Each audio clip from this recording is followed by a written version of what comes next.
How much money are you thinking of giving people in Greenland to get them on board with a possible U.S. I'm not talking about money for Greenland yet. I might talk about that, but right Come now, on, we are man. going to do Shit, I have something no in time Greenland. for that shit. Listen up. Let me tell you something. You really believe that fucking geopolitical shits or whatever? You know, CIA is lighting up the fucking American cigarettes, Marlboro of the fucking woman. It's like copy paper when a fucking Edward B. checked the fucking guy, the cousin of Sigmund Freud, who made fucking women sexy smokers, you know. I mean, the coup d'etats and revolutions of CIA are so boring. They always state some kind of a fucking statue which falling down on American fucking woman liberating, they're burning down. You don't believe that shit. Keep on. Everybody, whole world looking at Tehran. Fucking Caracas, we know that Americans are not in fucking Venezuela. The ground operation will cost $500. They are in that spiral, they bankrupting 5 shadow banks, you know. Fed banking system gonna explode. They have no time to do that. They cut the head of the Hydra in Caracas. There's nothing. They have no access to oil, even though they get to fucking Venezuela. It will take them 4 years to baby fucking drill to pull 100 billion to repair the corroded shits. It's all theater, fucking Tehran. They have no internet there. I call my people in Tehran. There is no internet. Why? Because they don't wanna fucking verify what's going on. You don't believe that shit that there will be fucking liberation of fucking Iran, the fucking Greenland, maybe? I don't know what is it. But oh, I know one thing.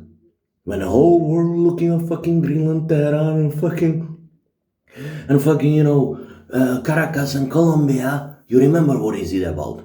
The product is same. It's called volatility. You know, the trade is same, the volatility. Only what you're changing is the fucking narrative. Now, if you are an idiot and you look in fucking Tehran, Caracas, and all these fucking places, where you keep on, you ask yourself, where the fuck I should not, you know, where the fuck I'm not looking at? Poland, Hungary, Mr. Putin dropping the fucking atomic bomb. You think he wanna do it? He will do it. I can guarantee you this. The timeline 1-2 years. It will be covered little fucking atomic bomb operation, you know. It will be 2 guys like Skripal, 2 tourists in Salisbury. I love this cathedral. Look at Mr. Skripal, he sleep on a fucking banana. Fucking, oh my god, you scratch yourself with plutonium. I say there will be 2 tourists in Budapest. I say that Putin already economically and psychologically invaded Europe. He doesn't need to invade it on ground operations. So the fucking Trump, if he's not the idiot, he is, but the people around him are not idiots. They know the fucking full ground operation to Iran and Venezuela will be very costly. And you make a lot of, you lose all money by invading Iran and Venezuela before you fucking make money to come back. You did that spiral, you don't forget about it. Greenland possibly, because Greenland will defragment and default, you know, unfold the fucking NATO. That's why Putin can enter, because NATO will be solid. Italy now, the next week you will see Italy is in red numbers, Italy is next Greece, because the Europe will fall part back to EHS. The European Union is over. Everything's over. You gotta look where they don't want you to look. Look at Hungary, look at fucking Poland. They say it was 5% chance when the Ukraine war started. CIA said that Putin will drop atomic bomb. Then, after 3 years, they admit it was 50%. They don't want to scare people. It was 5% in media that Putin will drop atomic bomb. I repeat. 3 years later, they said it was 50%. They didn't want to scare people. Let me ask you something. I'm from Czech Republic, close to the fucking Vienna, on the other side of border. In Vienna, it's a high number of spies in Vienna, Prague, Vienna, Prague. You travel from Vienna, you know, by train to fucking Prague. You're traveling geopolitically and economically and psychologically from the fucking east to west, but mentally vice versa. I know what's going on in Europe. You see in Central Europe. Let me tell you something. The trailer, you know, the fucking marks in the fucking snow since 1968, the summer, whatever shit, Warsaw, that shit. Let me tell you something.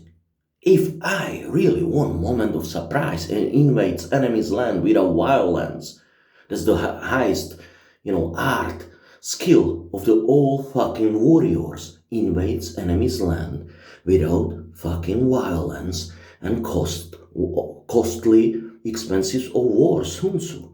Put people in predictable patterns of their minds. You strong appear weak, you weak appear strong. You deceive your enemy. You divert their fucking attention. 2 tourists in Budapest blow up, core operation. Little, I don't say you fucking atomic bomb, because obviously Putin was not gonna watch. The whole world got fucking half of the geopolitically fucking Trump. I think this guy calling each other. I think that lately, I think that the fucking world bipolarized, because you got a Trotskys in Moscow, and before you have a capitalist in Moscow and Trotskys in this Biden in Washington DC. Now you got a two capitalists, Washington and Moscow. The psychology rules the world. It's not the fucking economy, even though mathematics, because that spiral of the fucking US, US is bankrupting. But what rules the world is not the physics, it's not the chemistry, it's not fucking economy, it's not even math. Even the mathematics is great, and genetics, I don't know, politically incorrect. Let me tell you something. That what rules the world is psychology. And I'm telling you, that psychologically, I evaluate the most risky place, fucking border with Poland, Ukraine. I'm telling you, Putin will drop the atomic bomb, because two psychological profiles of dumb psychopath and smart sociopath. Smart sociopath is just a worm turning into a butterfly. Two psychopaths are just pushing each other. When two psychopaths pushing each other, no one back off. They push until they push the boundaries. I throw a little bomb, you bitter, I invent Iran, Hitler. Look at psychological profile of Putin. Does he have something to lose? Economically? No, he's bankrupt. He saw Trump taking over the whole world, half of Latin America. He saw Trump taking Iran, they fucking lie. He saw Trump taking fucking Greenland. Question mark. Is it on purpose? So you dissolve NATO and they divide fucking Putin with Trump together. They go before. Or you think that Putin will not drop the atomic bomb? He's on the corner. He's 70 years old, whatever. He never ever lose. The psychopaths never ever lose. Never ever lose. You can never ever lose. Now I have one more question. You think he was an idiot trying to fucking invade Kiev in 3 weeks and he didn't do it? Or he pretend he's an idiot for 3 years to blow up himself, thinking 3 years ahead to fucking plan the chess fucking take. You see, the queen just mad. That's what I'm talking about. He already operating with the possibility to throw the atomic bomb. But he need to justify it. I would say it's the right moment right now. You say I'm too cynical? I say buy a fucking iodine tablets. You worry about a fucking cancerous drinks like fucking... Light up a cigarette. Did you study the effects of fucking radiation? Take it easy, light up a cigarette, get some fucking energy drink, maybe do some coke. It's 2026. That's all what I got for you tonight. I'll go to work.